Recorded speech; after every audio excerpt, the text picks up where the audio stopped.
The world is changing, and it's changing faster than most people in Washington are willing to admit. Right now, north of the border, something is happening that deserves your full undivided attention, because what Canada is doing in Montreal isn't just about fighter jets. It's about the rewriting of the post-World War II security order that the United States spent 80 years building, and it's happening in plain sight while most Americans are busy arguing about things that won't matter a generation from now. Think about that for a moment. Canada, your neighbor, your closest ally, the country that shares the longest undefended border on the planet with you, the country that has stood shoulder to shoulder with America in every major conflict since the Second World War, is now seriously debating whether to walk away from American weapon systems and build its own fighter jets on its own soil in partnership with Sweden. That's not a talking point. That's a seismic shift in the architecture of North American security, and every one of you who cares about global power, economics, and the changing moral order of the world needs to understand exactly why this is happening and what it means for the road ahead. Saab, the Swedish aerospace and defense company, has submitted proposals to the Canadian government to build Gripen fighter jets and globalized surveillance aircraft in Canada, with the potential to create more than 12,000 jobs across the country. Now, on the surface, that sounds like an economic story, a job story, the kind of headline you scroll past. But don't make that mistake, because the engine driving this entire situation is not economic optimism. It's something far more raw and far more significant. It's fear. It's the cold, hard calculation of a sovereign nation that has looked at its most powerful neighbor and decided it can no longer afford to be dependent on that neighbor for the weapons it needs to defend itself. The decision to review Canada's F-35 purchase follows President Donald Trump's imposition of unprecedented tariffs on Canada and his open calls for Canada to become the 51st American state. Let me say that again so it lands properly. The President of the United States has publicly discussed absorbing Canada. He has slapped tariffs on Canadian goods. He has threatened Canadian industries. And in response, Canada, a NATO ally, a Five Eyes intelligence partner, a country woven into the very fabric of American continental defense, is now looking at a Swedish fighter jet and saying, maybe we should build these ourselves. Relying on the F-35 means relying on a cloud-based logistics system hosted on American servers, and concerns have mounted that if the United States decides to lock out Canada during a trade dispute, Canada's entire air force could be grounded. Do you understand what that means? The most powerful air force in the world, the United States Air Force, has built a system where the aircraft it sells to allies are essentially dependent on American servers for their operational readiness. That isn't just a procurement decision, that is a leash, and Canada has finally started to feel that leash pulling tight around its neck. Industry Minister Melanie Joly has been supporting the Saab campaign as a direct response to the tariffs imposed by President Trump that have cost Canada manufacturing jobs, with Ontario alone losing more than 20,000 manufacturing jobs in the past 2 years. These are not abstract statistics.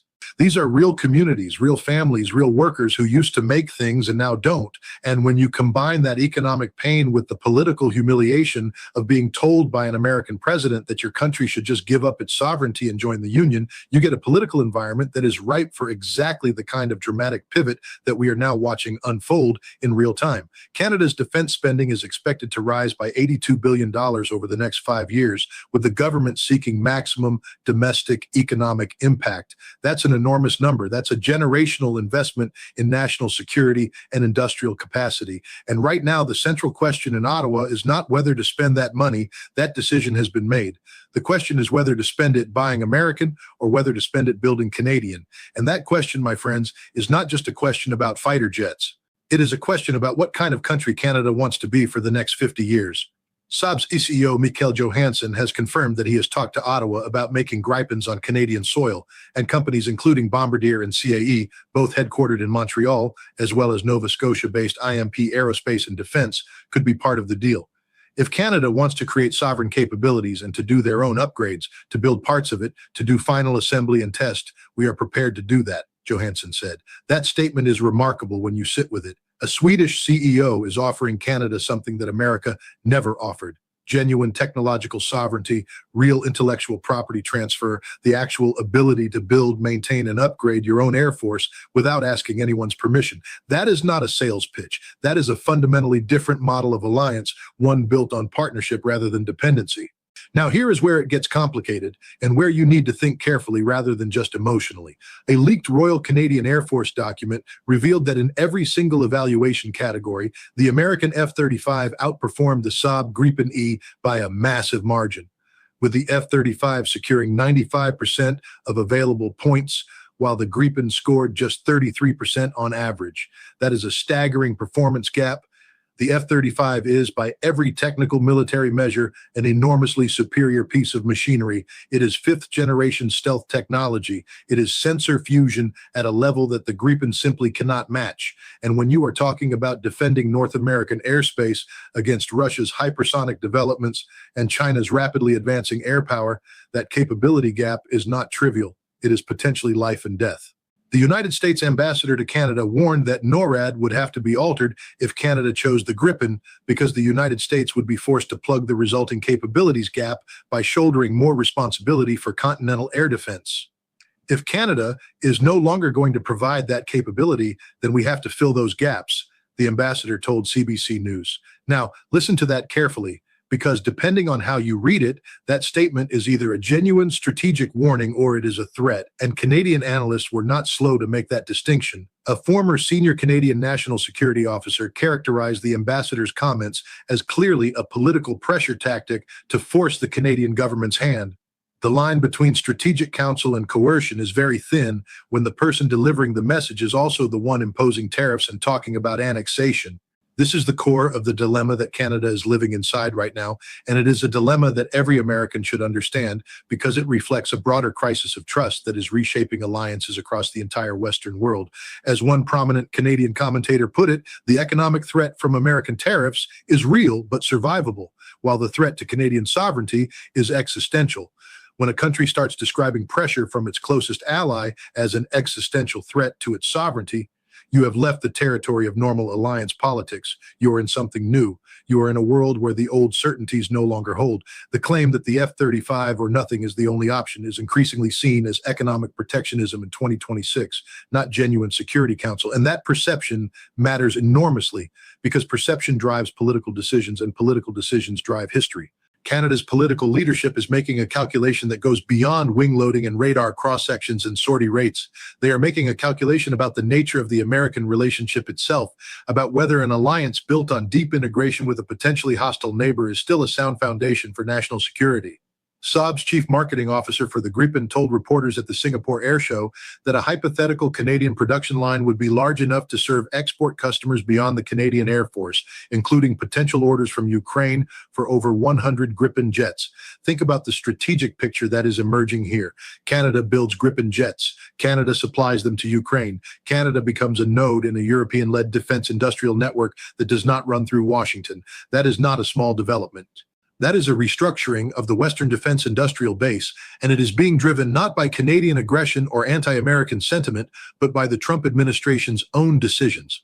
Bombardier is in active negotiations with Saab about the possibility of building Gripen fighter jets in Canada under license, and the two companies are already partners on Saab's Globalized surveillance aircraft, which is built on a modified Bombardier Global Jet. Bombardier is a Montreal company. Its roots run deep in Quebec. And the idea of Bombardier, a company that has had a complicated, sometimes painful relationship with American trade policy, becoming the prime contractor for a European fighter jet assembly line on Canadian soil carries a kind of poetic weight that is hard to ignore. Canada once built the Avro Arrow, one of the most advanced interceptors ever designed, and then canceled it under American pressure in 1959. That cancellation remains a wound in the Canadian national psyche. The Gripen discussion is, in part, a conversation about whether Canada can ever reclaim that kind of industrial identity. Canada's long-running fighter replacement program has entered a period of acute uncertainty, with a final decision on the fleet's size and composition expected later in 2026, as Ottawa must balance the F-35's unmatched NORAD interoperability against the Gripen's economic sovereignty and the aging CF-18 Hornet fleet reaching its structural limit. That aging fleet is the ticking clock underneath all of these debates. Canada's current fighter jets are old. They need to be replaced. Every month of political deliberation is a month where Canada's air defense capability is degrading, and the risk of getting this decision wrong, whether by choosing an inferior aircraft or by choosing an aircraft whose supply chain can be weaponized against you, is genuinely high. As of February 2026, Canada is weighing a high-stakes pivot toward a mixed fleet of F-35 Lightning II and Saab Gripen S, with the ongoing review reflecting a shift toward European defense ties amid trade tensions with Washington. A mixed fleet approach is politically elegant because it allows Canada to maintain its NORAD commitments while also hedging against American dependency. But it is operationally complex and expensive because running two different fighter platforms simultaneously means two different supply chains, two different maintenance regimes, two different training pipelines. Military planners generally hate mixed fleets for exactly these reasons. The fact that Canada is seriously considering one anyway tells you everything you need to know about how much the political calculus has shifted. Many observers think Canada will ultimately purchase a mixed fleet consisting of both F-35s and Gripens, with Saab's announcement to expand production capacity within Canada to assemble Gripen jets for Ukraine already generating significant interest in Ottawa. The Ukraine angle deserves its own moment of reflection because it transforms the entire moral dimension of this story. If Canada builds Gripens and supplies them to Ukraine, Canada is not just making a procurement decision. Canada is making a statement about the global order, about which side of the line between democracy and authoritarianism it stands on, and about its willingness to act as a meaningful player in European security rather than simply as an appendage of American foreign policy. Choosing the Saab Gripen and joining the Global Combat Air Program for the long term represents a fundamental shift from integration to autonomy, and by partnering with Britain and Japan, Canada would align itself with other international powers that share its concerns about American isolationism. The Global Combat Air Program, GCAP, is the joint British, Japanese, and Italian effort to develop a sixth-generation fighter.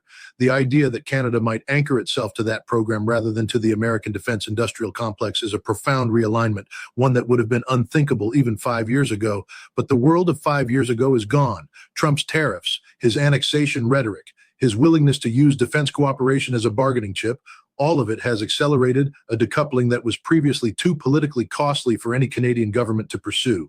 There is also an opportunity for a Canadian Gripen production line to make aircraft for Ukraine, mirroring the approach Canada used during the Second World War when it produced massive amounts of military equipment for its allies, allowing for the manufacture of thousands of tanks, aircraft, trucks, and radar sets. That historical parallel is not accidental. Canadians know their own history, and the image of Canada as an arsenal of democracy, independent, productive, sovereign, is a powerful one that political leaders are consciously invoking as they chart this new course. What you are witnessing from your vantage point here in the United States is the beginning of the end of the post-war security architecture as it was constructed in Washington's image, not because America's enemies have won some great victory, but because America's own leadership has made its closest friends feel unsafe. When your best ally starts building its own weapons so it doesn't have to depend on you, that is not a victory for anyone. That is a failure of the most fundamental kind of statecraft, the kind that keeps alliances intact, not through coercion, but through genuine mutual respect and shared interest. The jobs coming to Montreal are real. The Gripen facility is real. The shift it represents is real. And the question for the United States is whether it is paying attention and whether it still has time to respond before the architecture it built becomes something it no longer recognizes.